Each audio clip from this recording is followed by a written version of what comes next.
Aujourd'hui, 27 mars 2016, la communauté chrétienne célèbre la fête de Pâques, Pâques qui marque la résurrection du Christ. À Ouagadougou, les lieux de culte ont été pris d'assaut hier nuit et ce matin par les fidèles chrétiens. Ambiance dès le début de cette édition. L'actualité au Burkina Faso, c'est également la 18e édition de la Semaine nationale de la culture. Après la cérémonie d'ouverture intervenue hier, les compétitions ont commencé dans la soirée pour le Grand Prix national des arts et des lettres. Pour plus de précisions, nous serons en duplex de Bobo Dioulasso. Bonjour à toutes et à tous, bonne fête de Pâques et merci de suivre cette édition. Cela dit, les fidèles chrétiens célèbrent depuis hier nuit la fête de Pâques. À Ouagadougou, les fidèles catholiques ont pris d'assaut les églises pour magnifier la victoire du Christ sur la mort. La nuit pascale a également été marquée par des baptêmes, un sacrement par lequel plusieurs personnes ont officialisé leur appartenance à la religion catholique. Nongba Kouda, Bouma Ernest Nibi. Dans les églises catholiques, c'est la veillée pascale. Les fidèles chrétiens célèbrent ici la victoire du Christ sur la mort. C'est un sentiment de joie. On est là pour célébrer la résurrection du Christ et partager la joie avec nos confrères chrétiens et tout. La résurrection, c'est le fondement de la foi. Si Christ n'était pas ressuscité, je crois que toute la prière et tout ce que nous faisons n'aura pas de sens, quoi. C'est cela qui nous a valu le salut. Donc pour la rédemption du monde et pour la gloire de son Père, il a accepté, il a souffert, il est mort et il est ressuscité. Alors c'est un événement majeur, c'est la raison profonde de notre foi.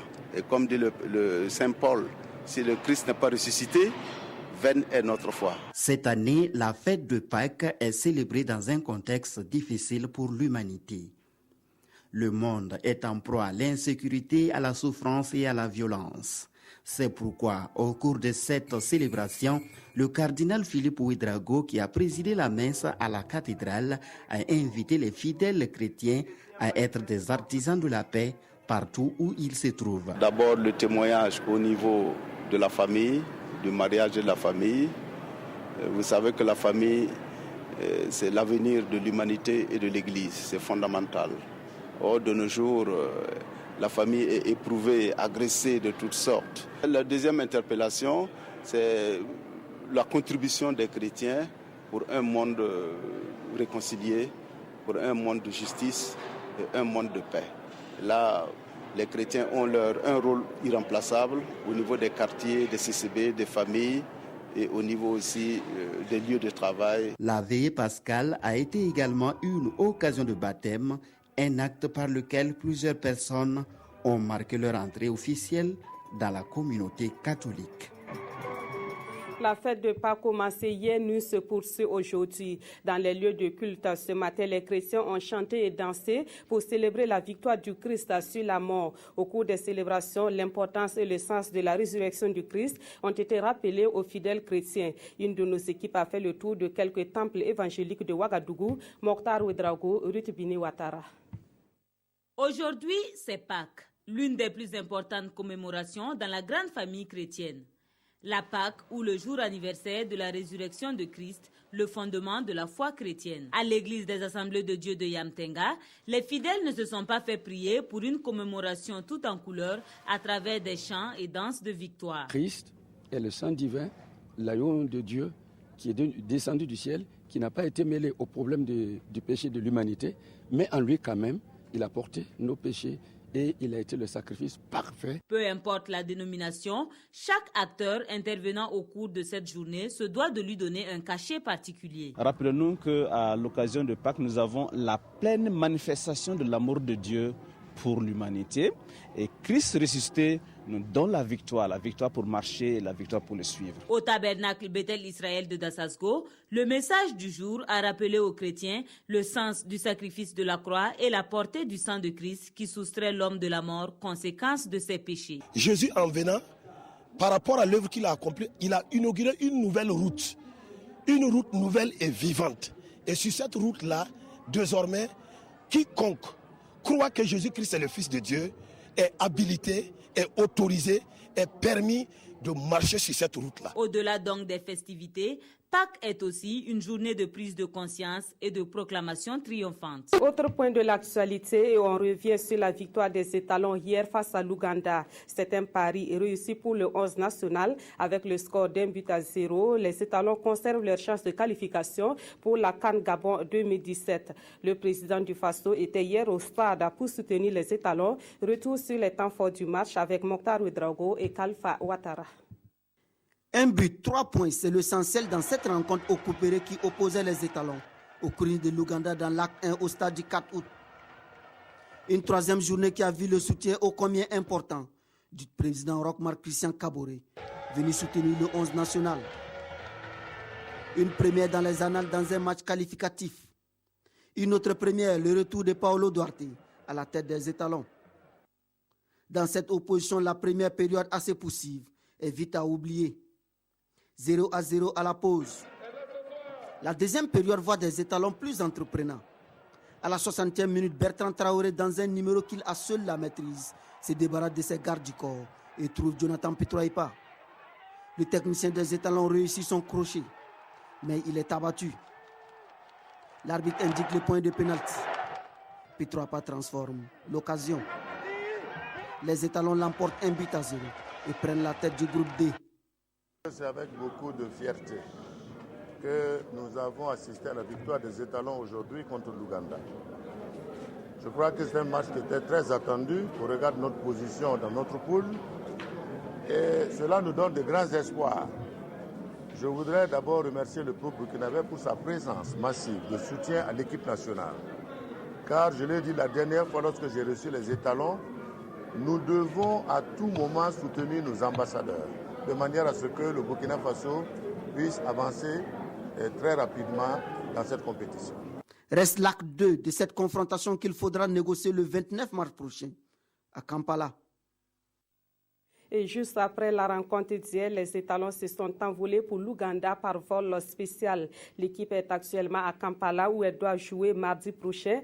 Nos envoyés spéciaux Salifou Belem et Kini Daba nous donneront plus de précisions dans nos prochaines éditions. À Bobo Dioulasso, le chef du gouvernement a rencontré les forces vives de la région des Hauts-Bassins. La rencontre a réuni autour de Paul Kabatieba les acteurs économiques, les responsables administratifs, coutumiers et religieux. Au menu des échanges, la paix, l'économie et l'éthique dans le fonctionnement de l'administration. On fait le point avec Souleymane Sanou et Mireille Carole Tougouma. Sur la table des échanges entre le Premier ministre et les hommes d'affaires de Bobo Dioulasso, la question de la relance économique de cette ville. Une question cruciale pour les interlocuteurs de Paul Kabatieba. Nous avons demandé à son Excellence, Monsieur le Premier ministre, de regarder le cas spécifique de la ville de Bobo Dioulasso, qui est une ville qui a un nom de capitale économique, mais qui en réalité se meurt tout doucement. Là-dessus, Paul Kabatieba se veut rassurant. Booster l'économie est l'un des piliers de sa politique générale. Bobo Dioulasso n'est pas une ville délaissée, c'est l'ensemble du pays qui souffre d'ambition, qui souffre de politiques appropriées. L'ambition du gouvernement, c'est de faciliter vraiment l'environnement des affaires pour que beaucoup d'entreprises se créent, aussi bien à Bobo Dioulasso que dans les autres villes du pays, pour qu'on crée de la richesse. Parce que je suis convaincu que ce n'est pas à l'État de créer de la richesse, ce n'est pas à l'État de créer qu'on appelle des emplois, mais c'est des entreprises privées. Pour que ces entreprises privées prospèrent, il faut un climat sain dans le monde des affaires. C'est dans ce contexte que le Premier ministre a aussi rencontré les responsables de sociétés, de projets et de services déconcentrés. Tout en prenant acte de leur doléance, il les a invités à faire de la tolérance zéro en matière de malgouvernance et de lutte contre la corruption, leur slogan.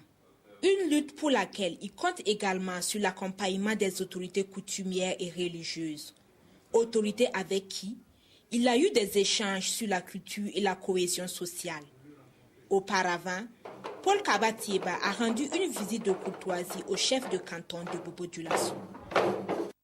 Et on reste à Bobo Dioulasso où le ministre de l'Industrie et du Commerce a visité la Société des fibres et textiles du Burkina, Sofitex Bobo 3 et la filature du Sahel. Objectif de cette visite, s'imprégner des conditions de travail dans ces deux usines, des usines qui se sont modernisées pour être plus productives et compétitives sur le marché. La visite a eu lieu le vendredi dernier et le reportage est de Souleymane Sanou et Moumouni Barou. L'usine Sofitex Bobo 3, l'un des fleurons de l'industrie burkinabé. Elle est la plus moderne et la plus grande en termes de capacité d'égrenage, soit 500 tonnes de coton par jour. Pour maintenir cette usine dans la même dynamique de performance, le ministre de l'Industrie, du Commerce et de l'Artisanat est venu constater de visu les conditions de travail et également encourager le personnel à s'investir davantage. Beaucoup d'investissements se réalisent ici pour une question de performance et de modernisation. Pour une société qui a une vision prospective, c'est une société à encourager et à accompagner. Donc cette visite est une grande satisfaction pour nous. Une autre usine qui a attiré l'attention du ministre, la FILSA, Filature du Sahel. Là, la transformation du coton est primaire, mais l'objectif du promoteur est d'aller plus loin, malgré quelques difficultés engendrées. À chaque fois qu'il y a des difficultés, il faut surtout bien voir qu'est-ce qu'on peut faire pour rebondir. Et c'est ce que nous avons fait. Aujourd'hui, vous avez pu voir que nous avons engagé une dynamique d'investissement qui va aller au-delà du milliard. Bon, c'est une façon de dire que nous sommes en train de laver notre visage. Peut-être bien qu'on pourrait venir à notre secours. Cette visite du ministre semble une opportunité pour rassurer les industriels. Il est prévu également durant la prochaine campagne de soutenir sur le plan financier les producteurs pour obtenir de meilleurs résultats. À Ouagadougou, des jeunes ont reçu un soutien financier du gouvernement pour la réalisation de leurs projets. Les sommes d'argent octroyées à ces jeunes vont de 1 500 000 à 10 millions de francs CFA. L'objectif du gouvernement à travers cet appui est de lutter contre le chômage et promouvoir l'auto-emploi chez les jeunes burkinabés. La remise des chèques est intervenue le jeudi dernier. Issa Kafando, Claudine Dimabio, Bikaba. 10 jeunes sur 30 bénéficiaires reçoivent ici symboliquement des chèques allant de 1 500 000 à 5 millions de francs CFA en plus des attestations. Des fonds octroyés par le FAPE, le Fonds d'appui à la promotion de l'entreprise, une structure créée par l'État pour lutter contre le chômage des jeunes et contribuer à la réduction de la pauvreté. Vous savez qu'aujourd'hui, la question de l'emploi est une question qui est au centre des préoccupations du gouvernement et surtout l'emploi des jeunes. Je pense qu'à travers l'activité de ce matin, on permet d'apporter des réponses concrètes à cette question de l'emploi des jeunes. L'action est rendue possible grâce au financement de la Banque arabe pour le développement économique de l'Afrique, BADEA, un financement qui s'élève à 1,1 milliard de francs CFA. Nous recevons les demandes, il y en a qui demandent 1,5 million, ça c'est notre plancher. Et il y en a qui demandent 10 millions, il y en a qui demandent 5 millions. Nous examinons les dossiers, c'est des plans d'affaires que les promoteurs déposent au niveau du Fonds d'appui à la promotion de l'emploi avec un certain nombre de dossiers. Les critères sont bien définis. La première tranche de ce financement, estimée à 220 millions de nos francs, a permis de financer 61 promoteurs, dont 32 ont reçu une formation en méthodes et techniques simplifiées de la microfinance et en gestion de la dette. Le ministre en charge de la jeunesse a rappelé aux jeunes la nécessité du remboursement de ces prêts qui devra profiter à d'autres jeunes. Voilà, les sommes d'argent octroyées aux jeunes pour la réalisation de leurs projets vont de 1 500 000 à 5 millions de francs CFA. On repart à Bobo-Dioulasso pour ouvrir la page SNC de cette édition. Nous sommes en duplex avec Sanoua Christine Koulibaly. Bonjour Christine. Bonjour Nathalie Kaoré, bonjour aux téléspectateurs de la RTB. La Semaine nationale de la culture est bel et bien en cours depuis hier soir dans la ville de Sia. Effectivement, et les compétitions pour le Grand Prix national des arts et des lettres ont démarré. Certains l'ont peut-être suivi en direct sur la RTB. Ce matin, il y a eu l'ouverture de la foire artisanale et commerciale et bien d'autres activités, comme le village des communautés qui a également accueilli ses occupants. C'était hier après-midi. On peut dire que ceux qui étaient au stade à Sangoulé-la-Mizana pour cette cérémonie n'ont pas regretté d'avoir fait le déplacement.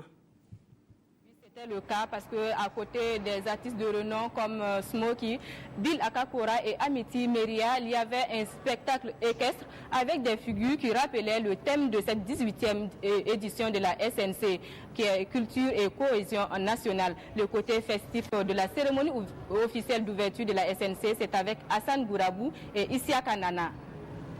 Sangoulé-la-Mizana a tout de même vibré au rythme de la cérémonie officielle de la 18e édition de la Semaine nationale de la culture SNC. Sur scène, Alif Naba, Amity Meria, Bill Akakora font vibrer le public.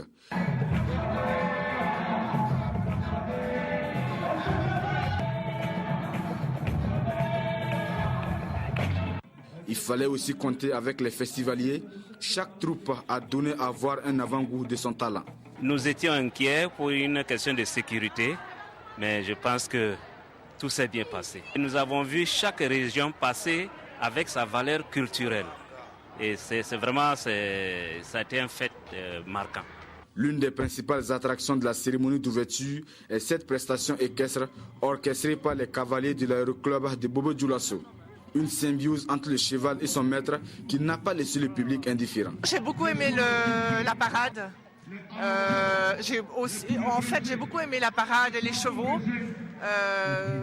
Tous les artistes m'ont intéressé à part ça, mais c'est vrai que la parade était très impressionnante. Ouais. La 18e édition de la SNC est placée sous le thème Culture et cohésion nationale. Et à travers cette parade, c'est toute la richesse culturelle du pays des hommes intègres qui est ainsi présentée au public bobolais et du monde entier. Voilà donc une belle ambiance de la cérémonie d'ouverture de la SNC hier. Christine Koulibaly, parlez-nous à présent de ce monsieur Aboubakar Ouedraogo. Il est un passionné de la culture et il a démontré à sa manière.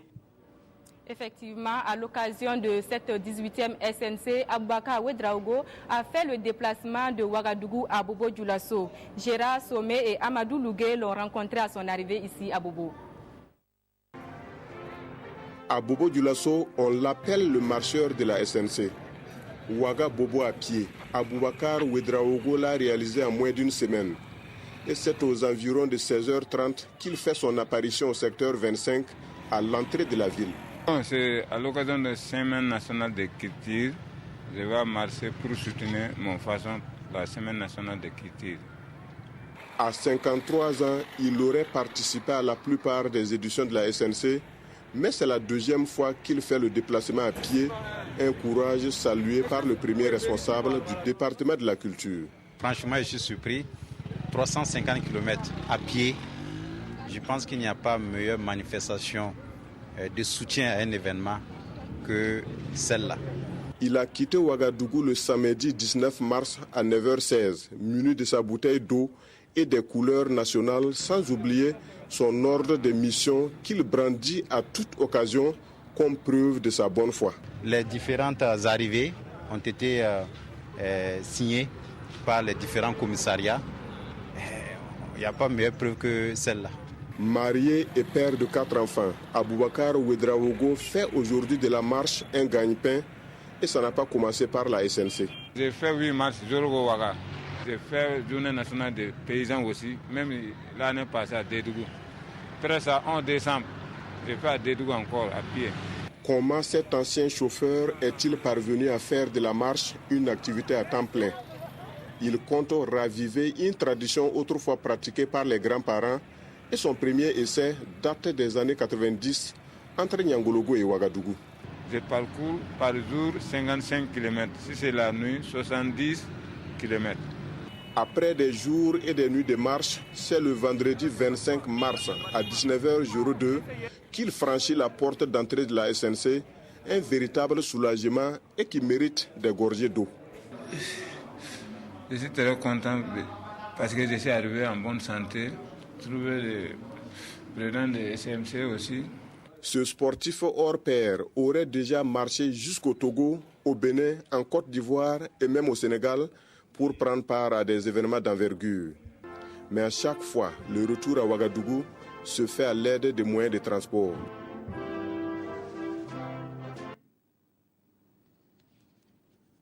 Là pour l'instant, mais Wikia Rokia Sanou revient à l'issue de cette édition avec le magazine consacré à la Semaine nationale de la culture.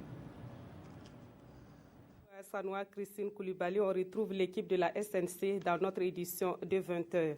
On revient à Ouagadougou où l'amitié entre le Japon et le Burkina Faso a été célébrée au cours d'une soirée hier. La cérémonie a été organisée par l'ambassade du Japon qui veut ainsi renforcer les relations entre le Burkina et le Japon. Au cours de cette soirée, quelques aspects de la culture des deux pays ont été présentés. On voit cela avec Yacouba Gamene et Aimé Solange Guigma.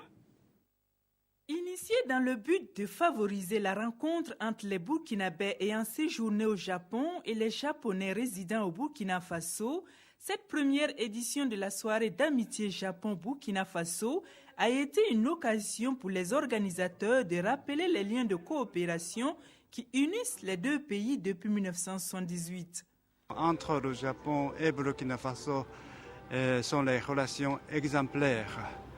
Et le Japon et Burkina Faso coopèrent très étroitement dans presque tous les domaines, notamment en matière de coopération économique et technique.